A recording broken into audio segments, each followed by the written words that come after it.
Bonjour et bienvenue dans ce journal de 12h J-Star. Ouvrons ce journal avec cette célébration. La fête chrétienne de Rameau, l'un des temps en fort de la liturgie catholique et pendant lequel elle se remémore l'entrée triomphante de Jésus-Christ à Jérusalem. Vous allez suivre plus de détails dans notre édition des 19h. Une autre actualité, dans un communiqué infondé et dépourvu de toute logique a été rendu public par l'AFC M23 soutenu par le Rwanda. Cette communication accuse le FARDC d'avoir monté la nuit du 11 au 12 avril 2025 une attaque contre la ville de Goma. À ce sujet, les forces armées de la République démocratique du Congo tiennent à donner des précisions objectivement vérifiables à l'opinion nationale et internationale. Suivez le général Sylvain Ekenge qui est porte-parole de FARDC.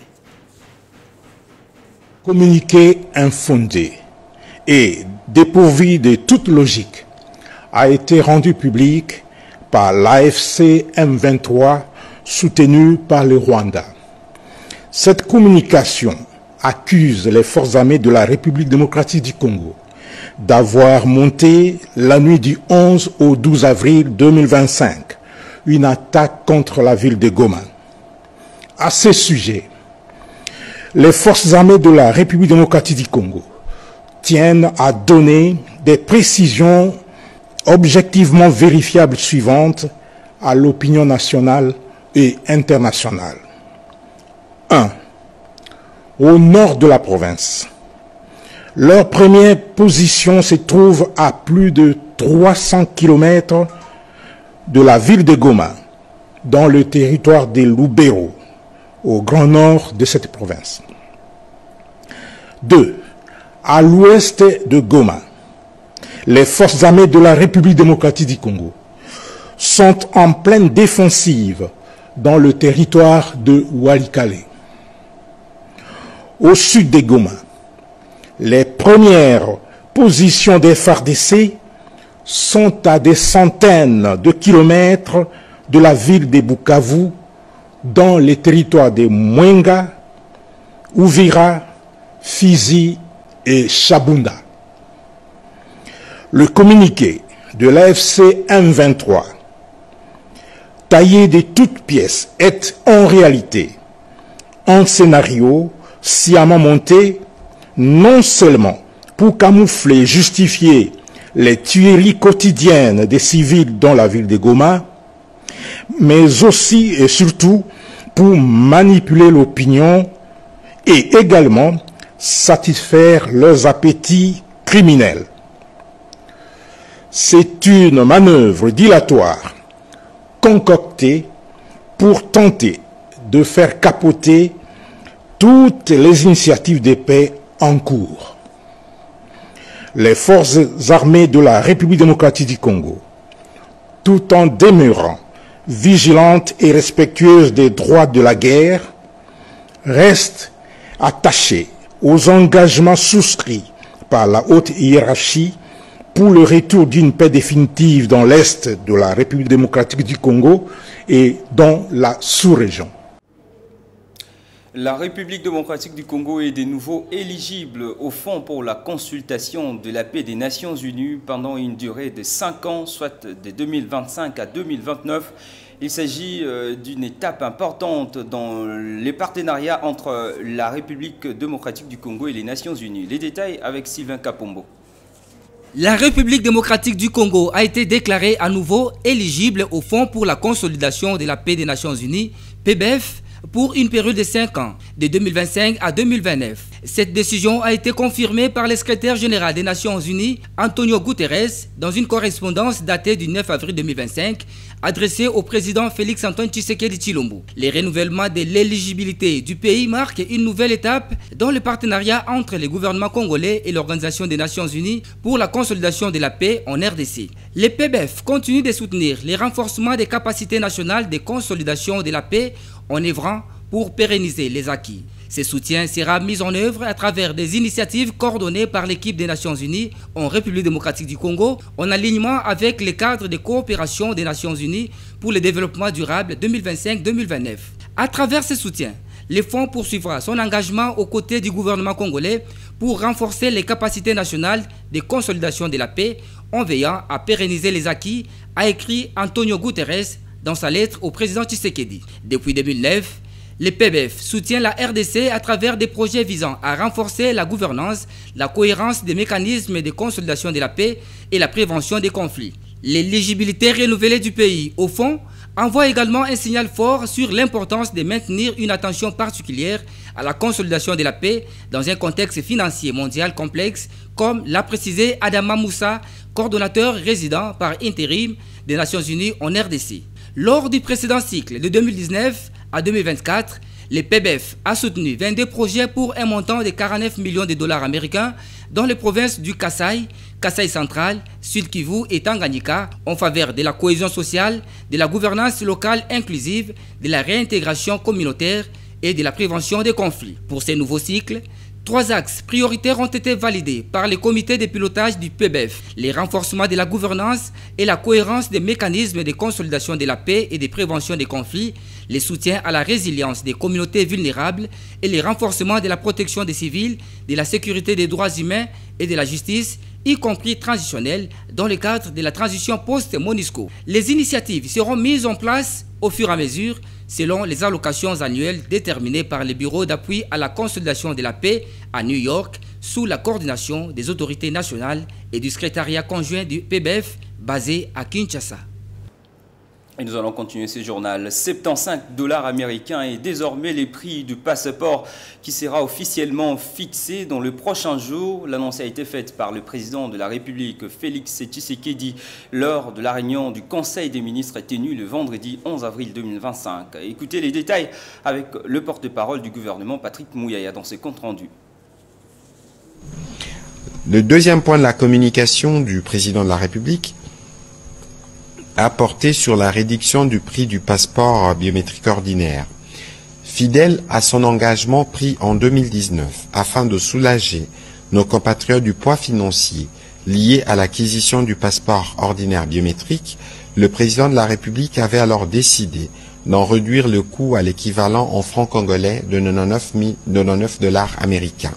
Cette décision s'inscrivait dans une vision plus large de l'action publique, celle de rapprocher l'état des réalités quotidiennes de nos concitoyens en faisant de la justice sociale, de l'efficacité administrative et de la bonne gouvernance les piliers de notre gestion. Aujourd'hui, dans la même dynamique, avec la ferme volonté de rendre ce document essentiel encore plus accessible, le président de la République a pris la décision, après analyse des différents paramètres lui présentés, de ramener les prix du passeport ordinaire biométrique à l'équivalent de dollars américains, 75 $. Cette mesure, à forte portée symbolique et sociale, vise à garantir à chaque citoyen et chaque citoyenne un droit fondamental, celui de pouvoir s'identifier et circuler librement sans que des conditions financières n'en constituent un frein. Elle participe également d'une volonté politique affirmée de réformer l'administration au service de la population en la rendant plus équitable et plus inclusive. Son exécution devra se faire avec rigueur, équité et responsabilité en tenant compte des éléments suivants. La préservation des engagements contractuels en cours afin de maintenir la crédibilité de l'État et sa capacité à honorer ses obligations essentielles. La sauvegarde de la paix sociale en évitant toute démarche brusque ou précipitée susceptible d'affecter les agents impliqués dans la chaîne de production et des délivrances de passeports dont le rôle reste crucial. À cet effet, il a instruit la ministre d'État, ministre des Affaires étrangères, à engager sans délai une concertation approfondie avec le ministre d'État, ministre du Budget et celui des Finances. Par ailleurs, il est attendu que la ministre d'État en charge des Affaires étrangères soumet dans les meilleurs délais au gouvernement un calendrier clair et détaillé de mise en œuvre, comportant notamment la date précise du lancement officiel du nouveau passeport ordinaire biométrique avec la nouvelle tarification. 4 diplomates venus de 3 continents ont déposé leur lettre des créances à la Cité de l'Union africaine. Il s'agit notamment de l'Ukraine pour l'Europe, l'Ouganda et le Soudan pour l'Afrique et le Venezuela pour l'Amérique. Suivez.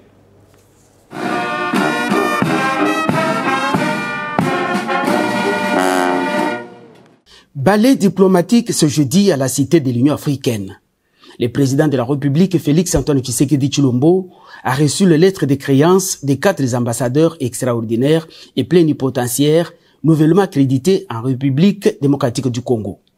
Les premiers à franchir la haie d'honneur, les diplomates Kalissa Farid, ambassadeur de l'Ouganda en RDC. Les diplomates de carrière, l'ambassadeur de l'Ouganda a supervisé plusieurs missions présidentielles pour le compte de son pays. L'Ukraine est désormais représentée à Kinshasa par l'ambassadeur Vasil Amianine. Ce diplomate de 54 ans va travailler pour le renforcement des liens de coopération bilatérale entre l'Ukraine et la RDC, 2 pays qui entretiennent de bons rapports depuis le démembrement de l'Union soviétique. La République du Soudan, autrefois voisine de la RDC, a désigné M. Osman Hussein Elamine Ahmed en qualité d'ambassadeur extraordinaire et plénipotentiaire en RDC. Les diplomates soudanais retrouvent un pays où il a commencé sa carrière diplomatique en tant que premier secrétaire d'ambassade. Locuteur de français, il a été accrédité en Belgique comme ambassadeur. Enfin, Madame Laura Evangelia Suarez est l'ambassadrice extraordinaire et plénipotentiaire de la République bolivarienne de Venezuela en République démocratique du Congo. Basée à Brazzaville, Madame Laura Suarez est diplomate de carrière depuis 2005. Elle a reçu de son président Nicolas Maduro la mission de renforcer la coopération bilatérale entre Kinshasa et Caracas. Et pour changer de chapitre, parlons du ministre de la Santé, Samuel Roger Kamba, qui a présidé une réunion sur les stratégies à arrêter pour la réussite de la campagne contre la poliomyélite. Le détail avec Pascal Lokolo. Prévenir les maladies par la vaccination, atteindre tous les enfants de la République démocratique du Congo où qu'ils vivent pour qu'ils soient vaccinés, c'est l'essentiel de la réunion stratégique entre Dr Samuel Roger Kamba, ministre de la Santé, et la délégation des Gavi. Faisant face à plusieurs maladies, les PV structures spécialisées dans les domaines vaccinal en RDC fait face à plusieurs difficultés, à savoir la pérennité du financement des vaccins, les non-accès de relais dans les régions en guerre dans la partie Est. Face à cette évidence, les responsables partenariats payés pour la RDC est revenu sur la nécessité d'agir avec toute rapidité car sur le terrain, les besoins se font criants. Cyril Noguien a aussi félicité l'engagement du ministre de la Santé à travers qui la vision du gouvernement sera possible pour la promotion de la vaccination sur toute l'étendue du pays. Nous remercions beaucoup le ministre de la Santé pour nous avoir reçus. Nous avons apprécié l'engagement du gouvernement, mais aussi du ministre lui-même dans l'engagement personnel pour pousser des sujets très importants de la vaccination. Donc vous savez que le contexte est aujourd'hui difficile entre un contexte sécuritaire, épidémiologique dégradé en RDC qui appelle vraiment à des flexibilités et des actions très rapides du ministère et aussi des partenaires pour s'adapter à la situation. Il faut dire que cette réunion a connu la participation des partenaires techniques et financiers en santé, la fondation Bill Gates, et c'était fini dans la satisfaction de tous les participants qui n'ont géré que de soutenir le ministre de la Santé publique pour sa démarche visant à prioriser la vaccination pour sauver des vies des Congolaises et Congolais.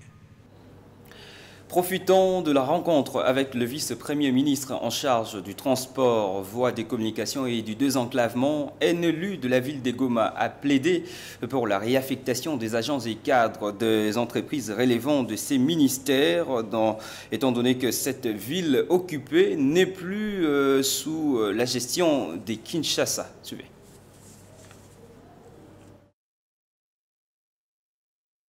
Le vice-premier ministre et ministre des Transports et Voies des Communications de la RDC, Jean-Pierre Bemba Gombo, était ce jeudi 10 avril 2025 devant la commission infrastructure, aménagement du territoire et nouvelles technologies de l'Assemblée nationale présidée par l'honorable Caroline Bemba, accompagnée des responsables de plusieurs entreprises publiques sous sa tutelle, notamment l'ONATRA, la CNCC, la LMC, Congo Airways, Air Congo, la RVA, le GFREM, Transco, la RVF, pour ne citer que celle-là. Le ministre a été invité pour éclairer la lanterne des élus nationaux, membres de cette commission permanente de la Chambre basse du Parlement, sur divers sujets concernant ces entreprises du portefeuille de l'État. À cette occasion, l'honorable Patrick Mounyomo, élu de la ville touristique de Goma, a saisi l'opportunité pour plaider en faveur des agents de l'OGFREM, de la RVA, de la RVF, de l'AAC et d'autres structures publiques contraints de fuir la ville de Goma, occupée par les rebelles du M23 et aujourd'hui abandonnée à Kinshasa sans assistance ni nouvelle affectation. Moi, je suis élu de la ville de Goma et nul n'ignore, il y a eu des agents de l'État, les agents de l'OGFREM, les agents de la RVA, les agents de la RVF et j'en passe. Ces agents se retrouvent ici à Kinshasa. Ils ont fui la guerre nous imposée par le Rwanda. Fort malheureusement, Excellence, nos compatriotes là, parce que ce sont nos frères, n'ont pas d'assistance au moment où je vous parle. Et jusqu'à maintenant, ils n'ont pas d'affectation. D'ailleurs, pour votre information, on les payait pour 26 jours. Mais là, je vous informe qu'on les paye juste pour 22 jours. L'élu de Goma a exhorté le vice-premier ministre à instruire les directeurs généraux des entreprises concernées afin de résoudre dans les meilleurs délais la situation de ses compatriotes. Il a par ailleurs mis en garde, en cas d'inaction, il se réserve les droits d'initier des motions parlementaires à leur encontre. Heureusement que vous êtes là, Excellence, Monsieur le ministre. C'est l'occasion de les instruire tous les DG concernés afin qu'ils puissent prendre en considération les recommandations de ces agents qui sont ici à Kinshasa. J'étais en train de voir comment sensibiliser mes collègues à ce que nous puissions appeler, n'est-ce pas, les DG concernés en grande plénière à l'Assemblée nationale et non en commission, pour que nous puissions nous décider et voir comment sanctionner les concernés. Un plaidoyer qui a trouvé un écho favorable chez le ministre Jean-Pierre Bemba Gombo, lequel a promis de prendre les dossiers en main et d'y apporter des solutions urgentes.